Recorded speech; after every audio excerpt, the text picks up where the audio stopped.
দেশের অর্থনীতির অবস্থা এখন আর আইসিইউতে নেই, কেবিনে উঠে এসেছে। তবে সামনে কিভাবে থাকবো সেই সিদ্ধান্ত এখনই নিতে হবে বলে জানিয়েছেন অর্থ উপদেষ্টা ডক্টর সালেউদ্দিন আহমেদ।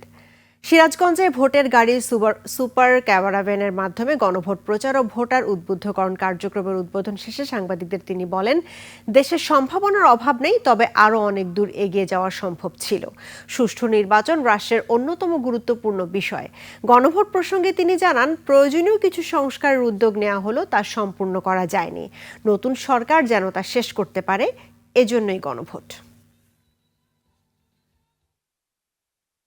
আমরা জনগণকে একটু উদ্বুদ্ধ করার জন্য যে আপনাদের হাতেই সমস্ত ক্ষমতা, এবং অতীতের মতো আপনাদেরকে একেবারে বাইপাস করে এড়িয়ে গিয়ে সব ডিসিশন নিতে এখন থেকে সেই সময় চলে গেছে। বাংলাদেশে কিন্তু অনিয়মিত সম্ভাবনা আছে, এটা আপনারা নিজেরাও জানেন। অনেক রকম বাধা বিপদে যে স্টেজে আসছে মোটামুটি সন্তোষজনক, আরও এগিয়ে যেতে পারতাম।